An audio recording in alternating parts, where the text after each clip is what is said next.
ఇప్పుడు మీతో పాటు మీ కారులో ఇంకెవరో వస్తాను అన్నా కూడా అది పురుషులైనా ఇంకెవరైనా కూడా తీసుకుని వెళ్తారు. మీ కారులోనే ఉంచుకొని మీరు సాధన చేసి మీరు ఎక్కడికి వెళ్తే అక్కడికి తీసుకుని వెళ్ళి వాళ్ళు కూడా అదే సాధన చేస్తారు. నా కారులో ఎప్పుడు ఒకరికే చోటు ఉంటది, ఒకటే సీట్ ఉంటది. కాబట్టి వెనక మొత్తం నా కాళీమాత, మహాకాళేశ్వరుడు, కాలభైరవుడు నా పూజలు ఎప్పుడు జరుగుతాయి. కాబట్టి ఒకరికే చోటు ఉంటది. ఇక్కడ మీకు చూపిస్తాను చూడండి.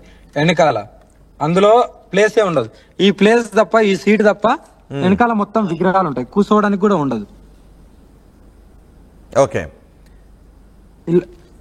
ఇప్పుడు శ్రీవర్షన్ కాకుండా పూర్తిగా పరిత్యాగం చేసి శివుని ధ్యానంలోనే ఉండే ఇంకెవరైనా సాధువు, ఏ ఏజ్ లో ఉన్న సాధువు అయినప్పటికీ కూడా మీతో వస్తాను అంటే మీ కారులోనే తీసుకుని వెళ్తారా, మీతోనే ఉంచుకుంటూ? 100%. నేను ఒకటే చెప్తున్నాను, మీరు నన్ను నమ్మి వస్తే నాతో రావచ్చు, నమ్మకపోతే నాకు అవసరం లేదు. నేను ఎవరిని నమ్మాను, నా దగ్గరికి రావద్దు కూడా. చాలా మంది ఉంటారు, వాళ్ళ దగ్గరికి వెళ్ళి నేర్చుకోండి. కానీ నన్ను వివాదాలకు చేస్తూ నన్నే ఇలా చేస్తారంటే నేను దానికి ఒప్పుకోను కూడా. ఓకే, ఇప్పుడు మళ్ళీ వాళ్ళ కుటుంబ సభ్యులతో మాట్లాడాలని అనుకుంటున్నారా? మీరు ఏమైనా పోలీస్ స్టేషన్కి వెళ్ళి ఫిర్యాదు చేయాలని అనుకుంటున్నారా, శ్రీవర్షిని ఇలా బలవంతంగా తీసుకువెళ్లారు అని? నాన్న, నేనేం చెప్తున్నాను, ఆ బిడ్డ ఆమె వస్తే నాతో పాటు, ఇప్పుడు వచ్చిందంటే ఇంకా వివాదాలకు చోటు ఇవ్వను. ఇంకా అంటే వివాదాలకు చోటు ఇవ్వను అంటున్నా.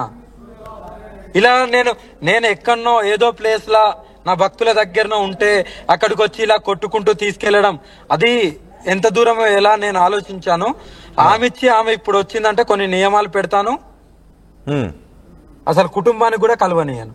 వాటికి నిర్ణయాలు కట్టుబడి ఉంటేనే రావాలి, లేదంటే రావద్దు. ఇంకా అర్థం కాలేదు, ఒకసారి మళ్ళీ చెప్తారు. అది కుటుంబాన్ని కూడా కలవద్దు. ఇంకా అలా ఉంటేనే ఆమె వస్తే నేను ఆహ్వానిస్తాను, లేదంటే లేదు. అది ఈమెనే కాదు, ఎవరైనా సరే.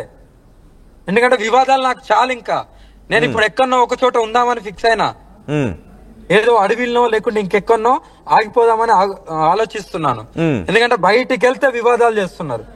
ఓన్లీ సౌత్ ఇంకెక్కడ కావట్లేదు. ఓన్లీ తెలంగాణ, ఆంధ్రలో మాత్రమే అవుతుంది. కాబట్టి ఎక్కడనో ఒక చోట ఆగి నా ప్రణాళిక, నేను నా పూజలు, నా భక్తి ఎక్కడ ఆగుతారా? దక్షిణాదిలో ఆగుతారా, తెలుగు రాష్ట్రాల్లో ఆగుతారా? అది ఇంకా డిసైడ్ అవ్వలేదు. నేను డిసైడ్ చేసుకుంటాను ఈ మధ్యలో. ఓకే.